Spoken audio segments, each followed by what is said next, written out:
et enseigne. Alléluia. Quand l'Esprit de Dieu vient et enseigne, il y a quelque chose de merveilleux qui est présenté dans les textes bibliques.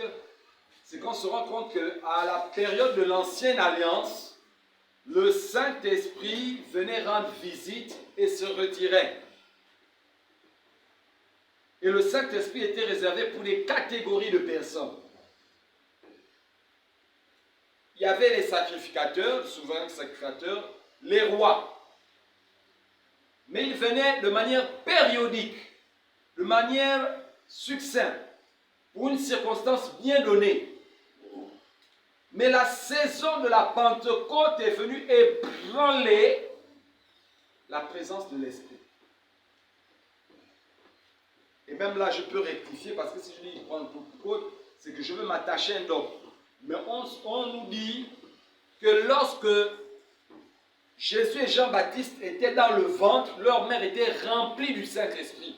Donc il y avait le Saint-Esprit qui protégeait ces deux acteurs importants pour l'histoire ecclésiastique, mais aussi importants pour l'histoire du monde. Donc on se rend compte de la grossesse jusqu'à leur naissance, l'Esprit les a suivis et il y avait une manière de vivre qui leur était imposée parce que le Saint-Esprit était en nous. Mais on va se rendre compte que c'est parce que Dieu avait décidé que eux devaient être des exceptions. Jean-Baptiste, parce qu'il était le dernier prophète de l'Ancien Testament. Alléluia. Jésus-Christ, parce qu'il était le premier prophète du Nouveau Testament. Et un prophète à multidimensions. Il avait à la fois la capacité d'être prophète, la capacité d'être berger, mais la capacité surtout d'être le fils bien-aimé engendré par Dieu. Quand on lit tous les textes bibliques, c'est le seul dont l'on dit que la voix de Dieu est sortie le jour de son baptême pour attester que celui-ci est mon fils. Tous les autres, c'est par la bouche des noms, tous les autres, c'est par des convictions. Mais Jésus, Dieu lui-même a parlé, a fait connaître à la terre tout entière que c'était son fils engendré. Et donc, si on revient sur notre sujet, on va se rendre compte que la semence de l'esprit ne pouvait être accordée que par quelqu'un qui ne vivait pas sous la directive du Saint-Esprit, c'est-à-dire Jésus. Voilà pourquoi le texte nous dit qu'il ne nous laissera pas orphelins, il ne nous abandonnera pas, il ne nous oubliera pas, il sera toujours avec nous par son esprit qui restera éternellement.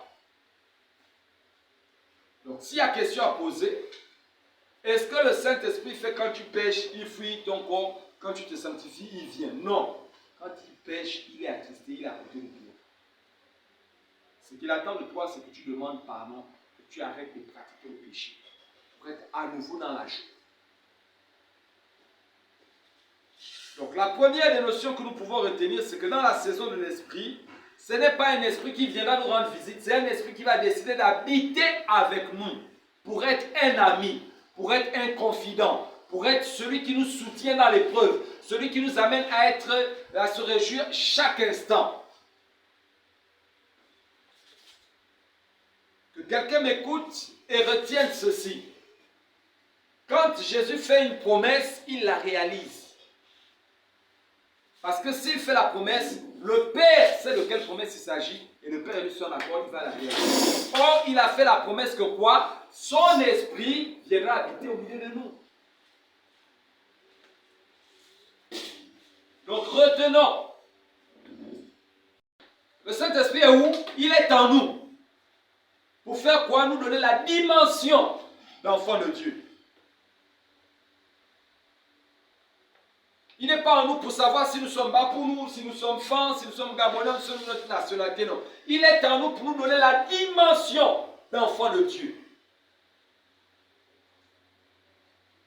J'ai envie de vous traduire mon langage par une expression quotidienne.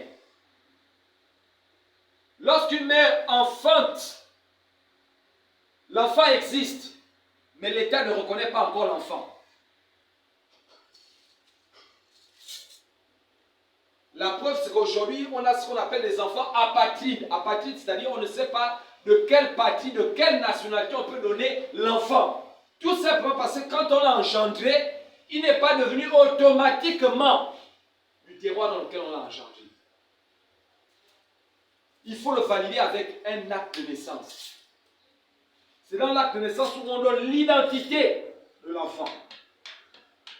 Et l'identité de l'enfant se cadre par rapport à le côté du père et le côté de la mère. Et après, selon que le côté du père et la mère est défini, on donne la nationalité à l'enfant. Est-ce qu'on me suit ici?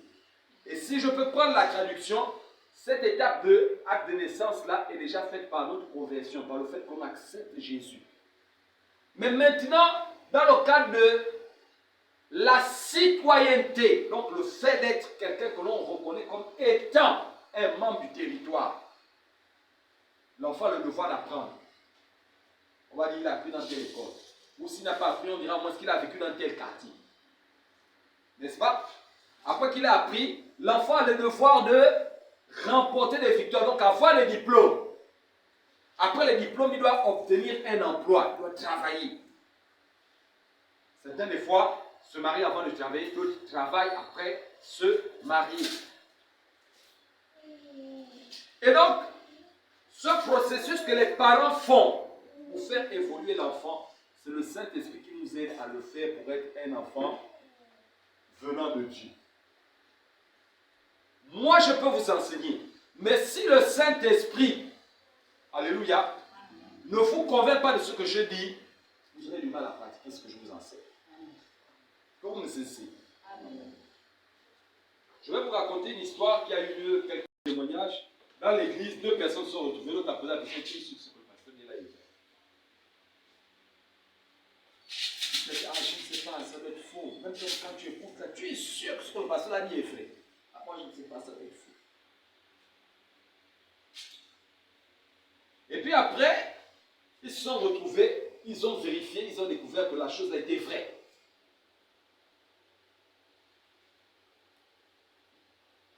Quand la situation s'est faite,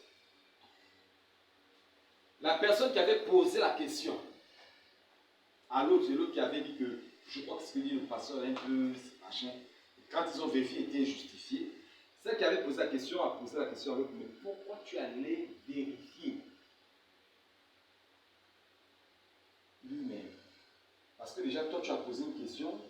Et c'est la première fois que j'ai suivi un message avec une question. La plupart du temps, quand je suis le message, j'avale. Mais comme tu as posé la question, j'ai rejoint ta position. Mais en rentrant à la maison, en réfléchissant, en allant chercher, selon l'exemple qu'avait donné le pasteur, je me suis rendu compte que l'exemple que le pasteur avait donné qui est vrai.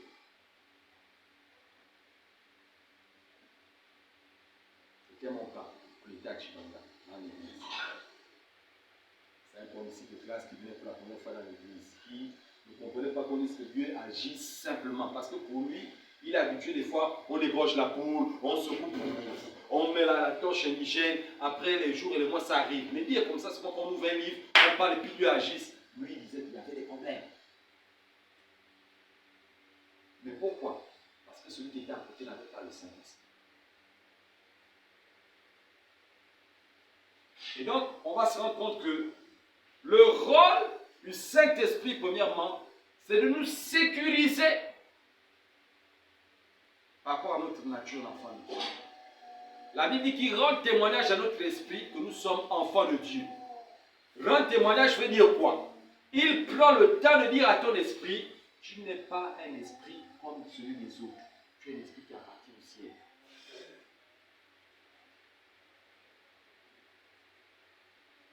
Et même il y a des fois où les gens sont éprouvés. Pas parce que l'épreuve les dépasse, ils sont éprouvés parce qu'ils oublient les enseignements qu'ils ont reçus de la part du Seigneur ou d'un enseignant. Parce que le texte, là, on peut le prendre sous deux formes. Hein. Il y a la forme où le Seigneur directement, mais il y a la forme où le Seigneur avait enseigné ses disciples. Il disait, maintenant, moi, j'ai terminé de vous enseigner. Le Saint-Esprit va continuer son rôle. Et c'est un peu complexe de comprendre le côté de l'enseignement. Pourquoi? Parce qu'on a modernisé l'enseignement. on présente la finalité de l'enseignement, mais on ne vérifie pas souvent la source. Pour ceux qui ont fait des bonnes études en tant qu'enseignants, ils savent que dans le cours d'enseignement, et là je ne parle pas de l'enseignement théologique, je parle de l'enseignement public, il y a une science qu'on appelle l'épistémologie. Cette science a pour particularité de définir les objectifs de l'enseignement. Je vais vous prendre un exemple. Si on veut que les générations 2025, 2030, soit des générations bien 2040, soit des générations polies, les gens qui vont élaborer les cours vont tout faire pour trouver des techniques et des valeurs qui vont dans le sens que les enfants doivent respecter les autres.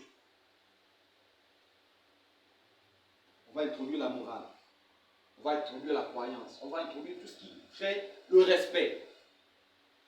C'est comme quand on ne veut pas qu'une nation évolue. Là, je m'adresse le défaut qu'on a, nous, les nations, on va dire africaines, avec le rendu européen.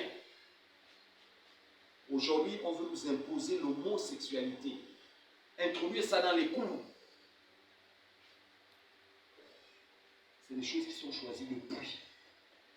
On fait, on dit bon, pour bien faire comprendre, sachant qu'il y a des générations qui feront obstacle, allons-y plus bas. Les enfants sont plus sensibles, sont plus réceptifs. Ils acceptent ce qu'on leur dit être vrai, même quand c'est faux.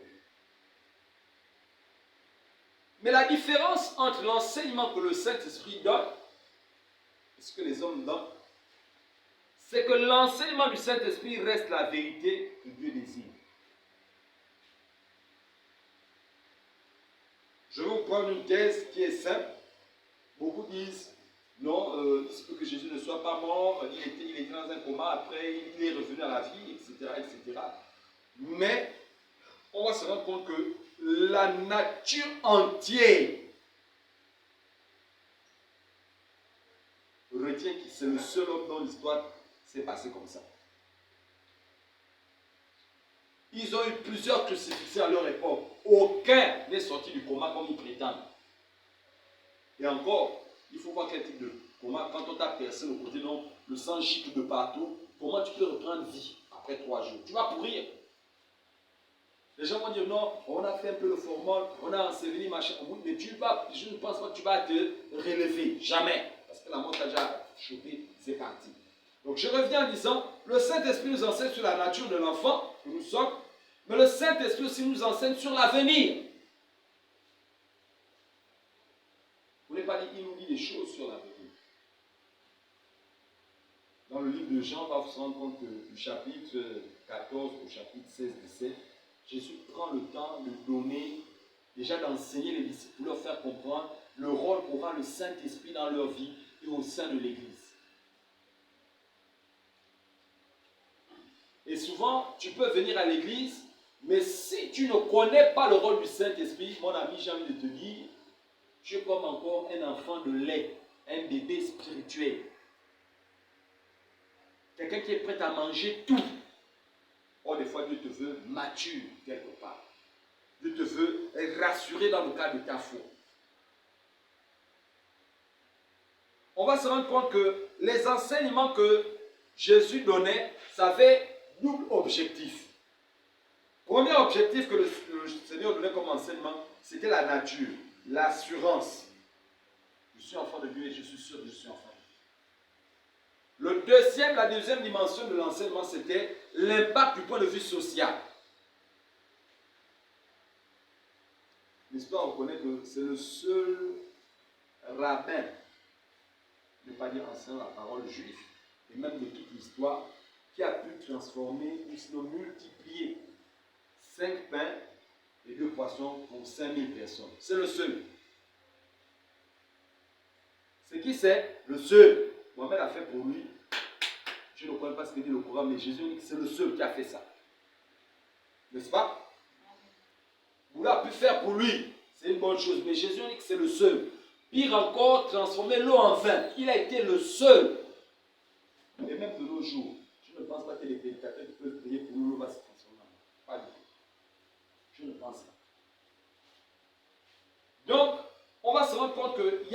dimension aussi sociale qui veut que dans le milieu où tu vis, tu sois porteur de solutions. Il ne faudrait pas que quand on te regarde comme quelqu'un, un boulet. Le boulet, c'est comme une pierre qui retarde l'autre dans sa marche. Non.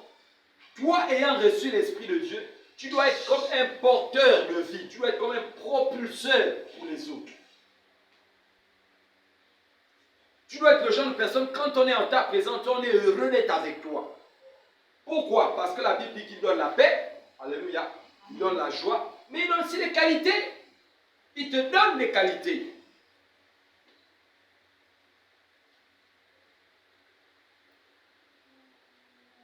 J'ai envie de nous faire avancer en disant, hormis l'enseignement, il y a aussi le rappel des événements. Rappel des événements. Il y a des choses dans ta vie que tu as oublié que le Saint-Esprit va te rappeler. Il y a des choses comment que tu as oublié que le Saint-Esprit va faire quoi? Va te rappeler. Pas parce que c'est un loisir, mais parce que la chose sera importante pour toi.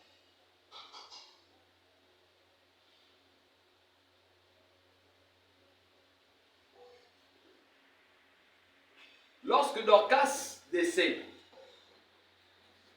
la sœur en Christ dans les Actes des Apôtres, la Bible nous dit que les disciples ont tellement pleuré, les disciples ont tellement montré les œuvres de Dorcas, ce qu'elle faisait pour les enfants qu'elle soutenait, les gens qu'elle rendait visite, machin.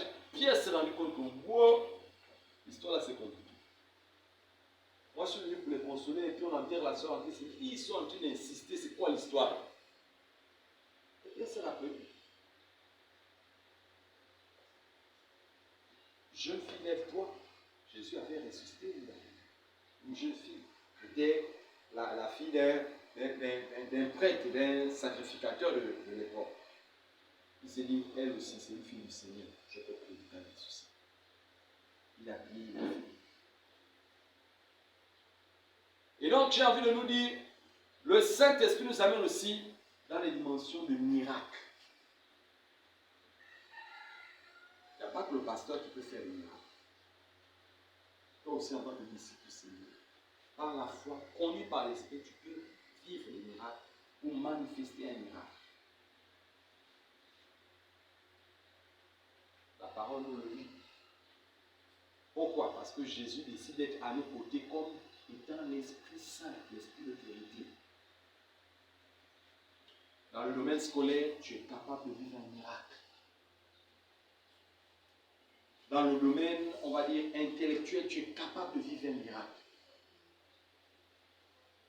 Ton intelligence peut être limitée, puis tout d'un coup, Dieu guérit les neurones de ton intelligence et te donne la capacité de t'exprimer mieux, de réfléchir mieux, d'écrire mieux, de lire mieux, de décider mieux.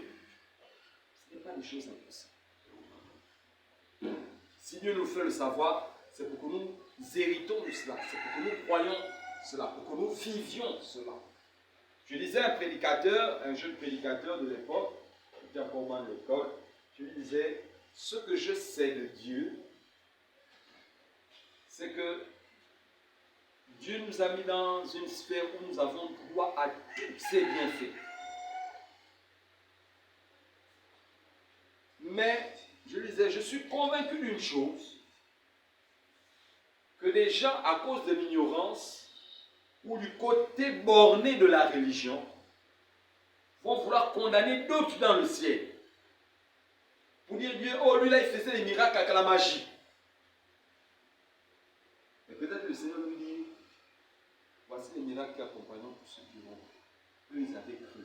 Les miracles auront accompagné. En quoi tu trouves que c'est la magie? Ils vont peut-être tenter de dire à Dieu, oh, renvoie même moi ce thème, je vais faire moi un miracle. Ce sera tout. Pourquoi? Parce que ce qui est mystérieux pour nous ne veut pas dire que ce n'est pas de Dieu. Non. Ce n'est pas parce que la chose est mystérieuse pour toi qu'elle n'est pas de Dieu.